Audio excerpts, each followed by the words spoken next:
날씨가 굉장히 쌀쌀해졌는데요. 제가 어제부터 목이 깔깔합니다. 걱정되는데 여러분들도 감기 조심하시기 바랍니다. 조금 전에 기도하실 때 하나님의 사랑에 대해 기도하셨고, 또 찬송 부를 때 내 맡은 본분을 위해서 충성하겠다, 이 찬송을 불러주셨는데, 오늘 제가 말씀드리려 하는 주제가 바로 그겁니다. 고린도전서 4장 전체는 성경이 다 그렇습니다만은, 우리가 가지고 있는 성경은 뭐 하나 한 구절 버릴 게 없는 귀한 말씀이죠.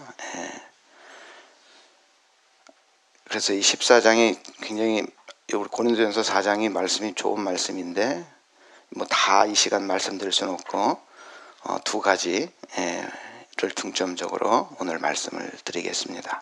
우리 2절 말씀 우리 함께 봉독합니다. 그리고 구할 것은 충성이니라.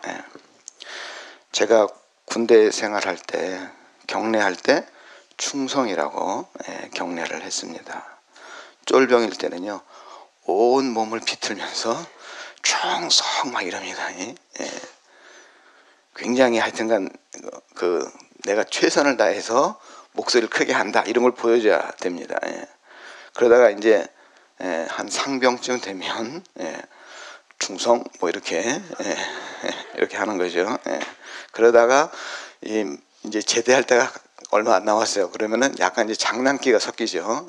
충성 이러면서 장난기가 섞입니다. 충성은 국가와 국민에 대한 헌신과 충성심을 표현하는 구호죠. 단순히 상급자에게 복종한다는 의미가 아니라 군인으로서 이 국가 수호의 의지를 나타내는 그러한 구호입니다. 맹목적 복종이 아닌 민주적 가치와 헌법 수호에 대한 의지를 나타내는 것이고, 국민의 생명과 재산을 내가 군인으로서 보호하겠다, 이런 책임감의 표현이 충성입니다. 근데 제가 아무리 생각해 보아도 대부분의 군인들이 이러한 의미를 생각할까 하는 의구심이 듭니다. 물론 저도 군생활 동안에 이러한 생각을 하지 못했습니다. 소아마비 장애를 극복하고 서강대 영문과 교수가 되어서 후학들을 길러낸 장영희 교수님이 있습니다. 이분을 제가 되게 좋아했는데요. 이분이 쓴 수필을 읽고 제가 굉장히 좋아했고, 이분이 책을 출간할 때마다 제가 책을 다 사서 읽었습니다. 6권인가 그 정도 되는 책을 내셨는데, 이분의 표현법, 이분의 글쓰기 패턴이 저에게 많은 영향을 주기도 했습니다. 이 장형희 교수님은 영문학과 교수님이라 그런지 예화나 비유를 들 때 대부분 영문 소설의 한 대목을 따오는 경우가 대부분입니다. 그때 저는 그 한 대목 때문에 그 소설을 제가 사서 읽은 적도 있습니다. 장영희 교수님은 충성에 대해서 이야기하면서 예를 들어요. 미국의 작가인 켄트 너버닐이라는 사람이 쓴 단편 소설 내가 결코 잊을 수 없는 택시 운행이라는 단편 소설의 이야기를 우리에게 들려줍니다. 콜택시 기사였던 이 토니는 어느 해 크리스마스 그 새벽에 시내 어느 주소로 가라, 이런 연락을 받았습니다. 이 배를 한참 눌렀는데도 사람이 나오지 않아요. 그래서 갈까 그러다가 계속 배를 눌렀는데 문이 열리죠. 문을 열고 보니까 마치 40년대 영화에서 막 걸어 나온 듯한 복장을 하고 모자를 단정하게 쓴 아주 나이든 할머니가 서 있습니다.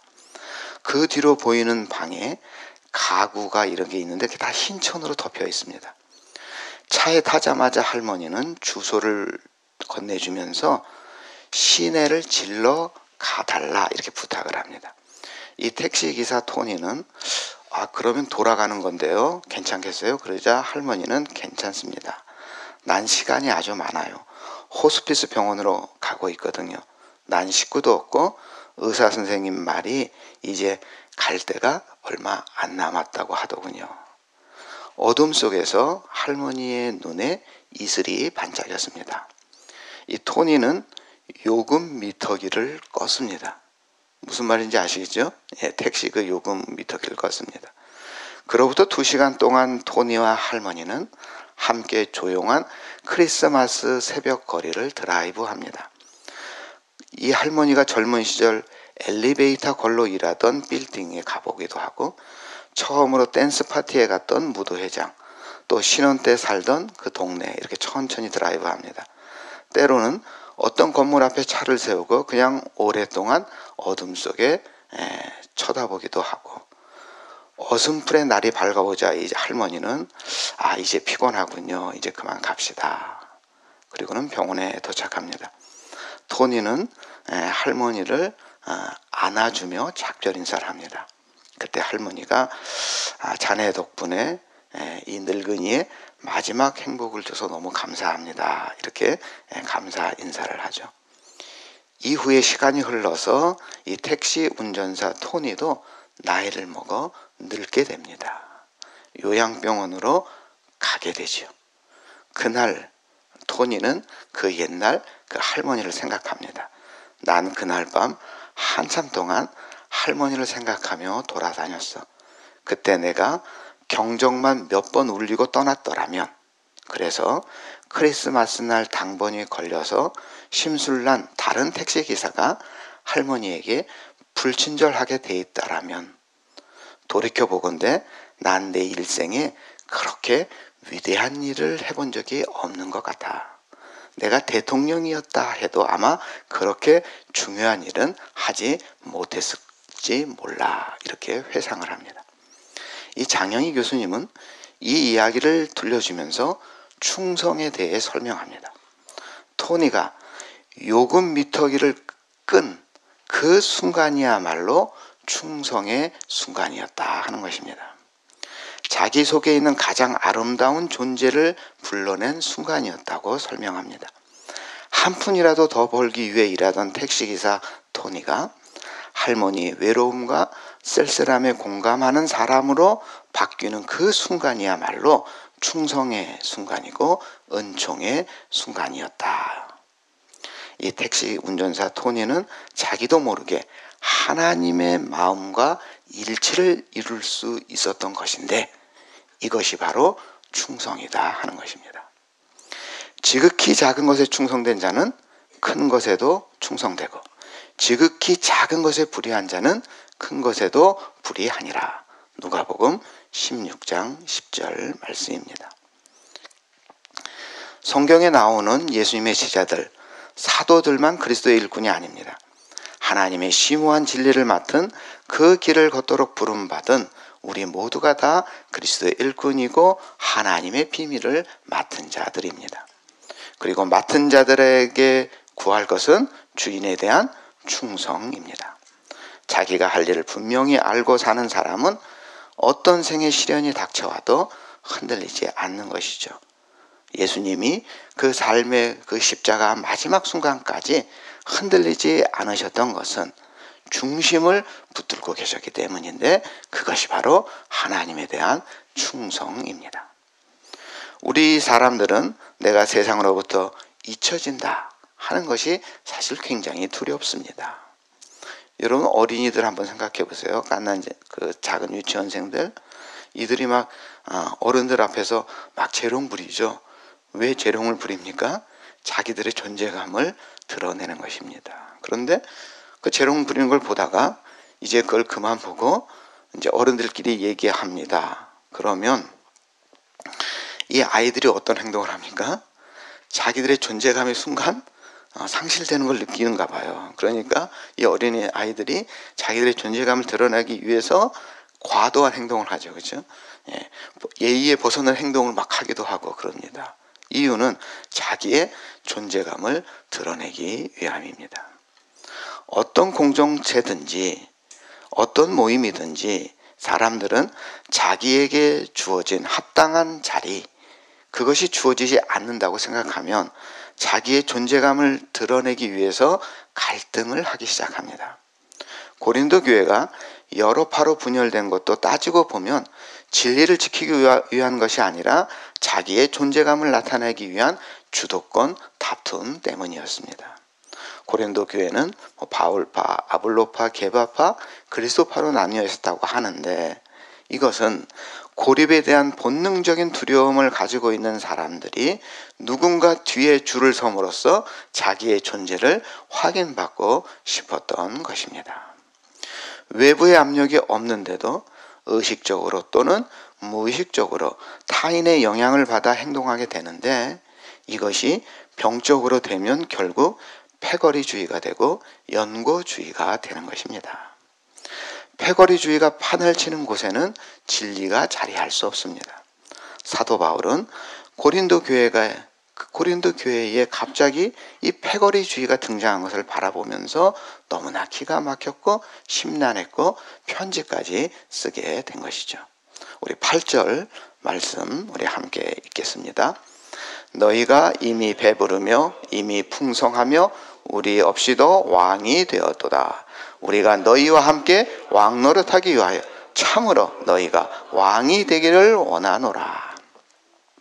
존재감을 드러내려고 하는 거죠. 왕이 되겠다 하는 것은 보리가 자랄 때 날씨가 따뜻하면 보리가 웃자란다 그래요. 그래서 뿌리가 허실하게 된다 그러더라고요. 고린도 교회에 헛된 자만심이 생긴 거죠. 보리가 웃자라듯이 웃자라는 형상이 일어난 거예요. 그래서 영적인 순례의 길에서 벗어나게 된 것이죠. 그에 비해서 그 당시 예수님의 제자들, 사도들은 어떤 상황이었습니까? 그들은 예수님의 명령을 수행하느라 온갖 어려움을 다 겪고 있었습니다.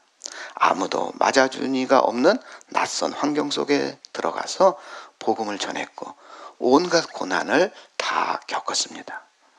그래서 바울 사도의 말은 우리에게 신금을 울리는데요. 우리 9절 말씀 우리 함께 읽습니다. 내가 생각하건대 하나님이 사도인 우리를 죽이기로 작정된 자 같이 끄트머리에 두셨음.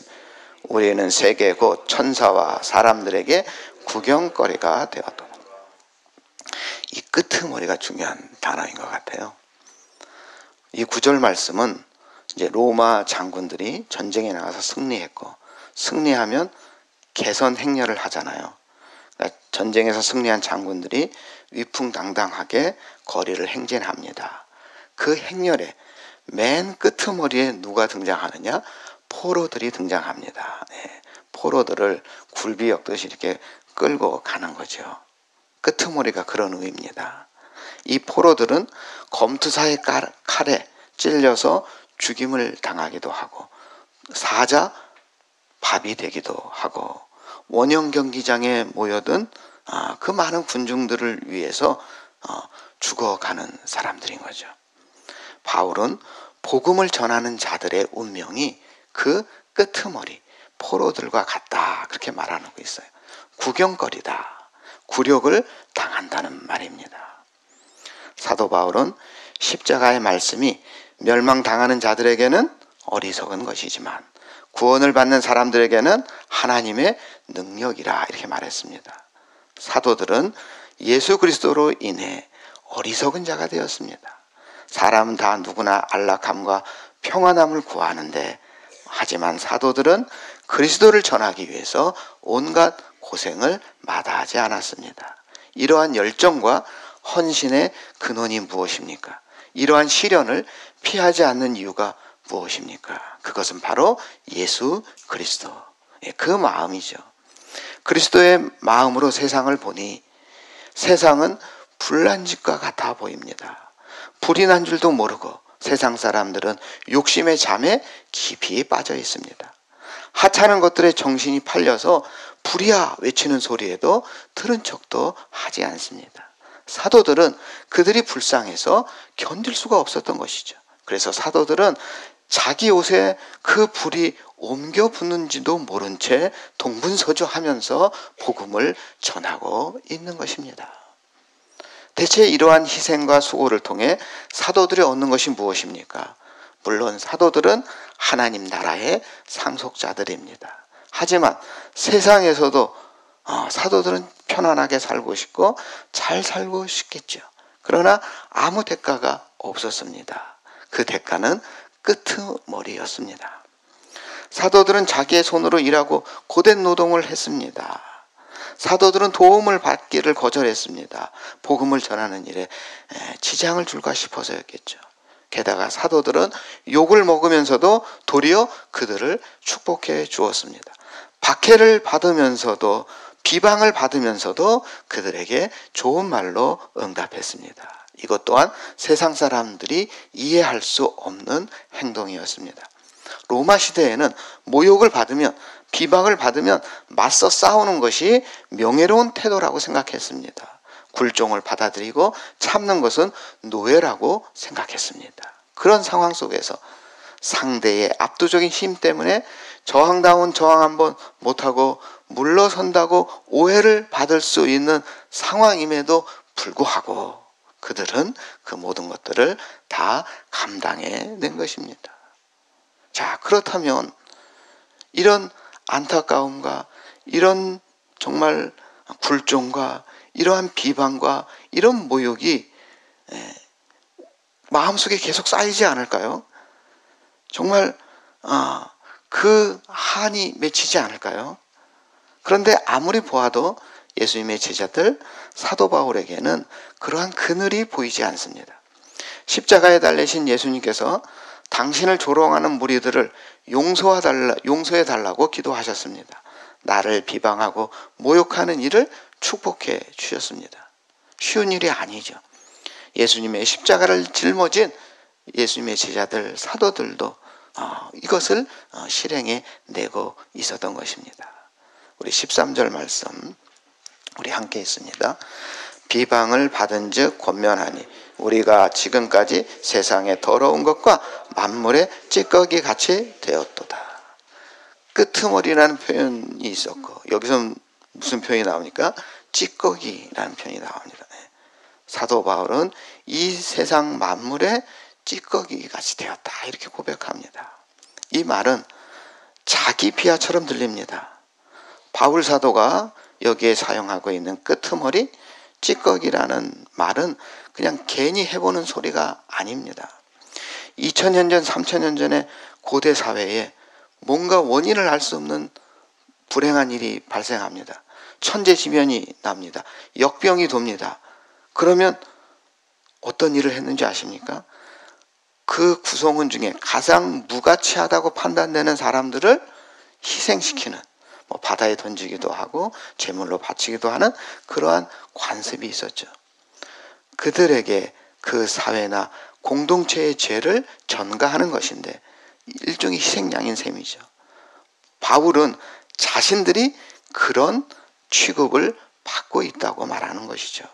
바로 이것이 예수님의 제자가 되려는 이들이 치러야 할 대가라는 것입니다. 하지만 만물의 끄트머리, 찌꺼기 취급을 받는 예수님의 제자들이 세상에 생명을 가져오고 살맛 나는 삶을 가져오는 역전현상이 일어난 것입니다. 제가 살이 좀 쪘습니다. 그 이유 중에 하나가 교회에서 먹는 점심 식사 때문인데요. 이 점심을 먹을 때 항상 누룽지를 먹습니다. 우리 윤흥석 목사님이 이 누룽지 애찬원자시잖아요. 사실 여러분 누룽지는 끄트머리고 찌꺼기입니다. 그런데 그 끄트머리 누룽지가 우리에게 흰쌀보다 더 몸에 좋다 이런 겁니다. 얼마 전에 네이버 블로그에 정상현이라는 분이 쓴 누룽지라는 시가 있습니다. 제가 읽어드릴게요. 배고픈 날 누룽지 한 조각 먹어보아라. 밥을 짓다 태웠다고 푸념할 일이 아님을 꼭꼭 오래 씹어본 사람은 그 맛을 알리라. 인생도 씹을수록 맛이 나는 누룽지처럼 더 타고 속이 타야 뭣도 알고 맛도 알까. 이 마지막 연이 너무 좋아요. 더 타고 속이 타야 뭣도 알고 맛도 아는 것이다. 이 시를 쓴 시인은 저보다 굉장히 진지한 사람이구나, 이런 생각이 들었습니다. 저처럼 단순히 맛과 건강을 생각하는 것이 아니라 누룽지의 고소한 맛보다는 이 누룽지가 더 탔던 그 아픔, 더 속이 탄 그 사정에 주목하고 있습니다. 쉽게 말해서 세상에 인간미 나는 사람은 그 인생길에서 마음에 그 속 태우는 일을 많이 겪은 사람이다, 이런 말이에요. 근데 한번 생각해 보니까 속을 태운다고 다 멋진 사람이 되는 것은 아니지 않습니까? 마음에 속이 타는 일을 많이 당하면 그 마음에 한이 쌓여서 도끼를 품는 사람도 많지 않습니까? 그런데 이 누룽지는 이렇게 한을 품는 사람이 아니라 기왕 사는 인생, 실패와 고통을 삶의 맛으로 바꾼다는 거죠. 누룽지와 같이 뭣도 알고 맛도 아는 인생이 되어야 하지 않겠느냐, 이 시인은 노래하고 있는 것입니다. 솥의 맨 밑에 깔렸습니다.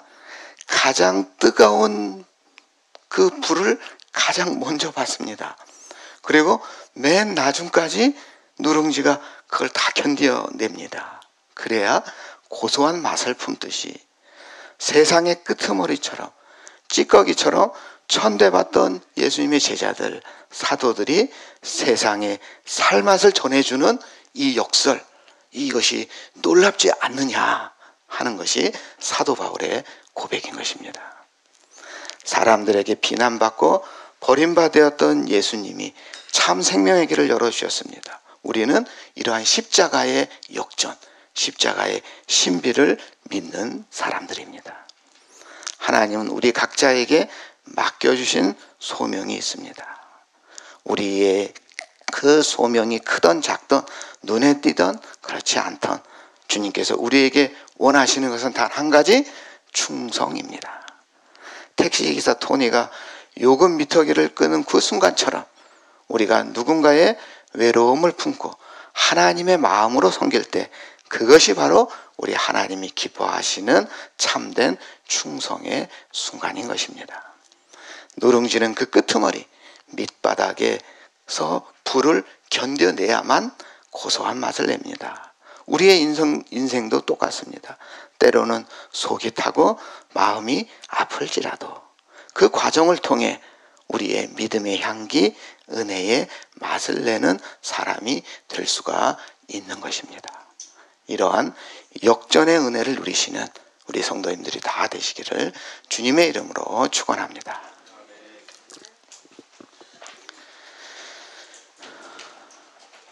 사랑의 하나님, 주님께 충성하는 우리 모두가 되게 하여 주시옵소서. 택시기사 토니가 요금 미터기를 끄는 그 순간처럼 우리도 누군가의 아픔과 외로움을 품고 하나님의 마음으로 섬길 수 있게 하여 주시옵소서. 우리 사도들, 예수님의 제자들이 복음을 전할 때 세상 사람들에게 만물의 끄트머리 찌꺼기 취급을 당했지만 그 속에서 그리스도의 생명이 드러난 것처럼 우리의 삶이 밑바닥에 있을지라도 그 자리에서 은혜의 향기, 믿음의 맛을 내게 하여 주시옵소서. 누룽지가 뜨거운 불을 견뎌야 고소한 맛을 내듯이 우리의 인생도 고난과 시련을 통해 누룽지와 같은 역전의 인생이 되게 하여 주시옵소서. 귀한 예물을 바친 손길을 기억해 주시고 주님 맡기신 자리에서 오늘도 충성하며 끝까지 믿음의 길로 나아가게 하여 주시옵소서. 언제나 주님 앞에서 잘하였도다 착하고 충성된 종이라는 주님의 음성을 우리 모두 듣게 하여 주시옵소서. 우리를 구원하신 예수님의 이름으로 기도드립니다. 아멘.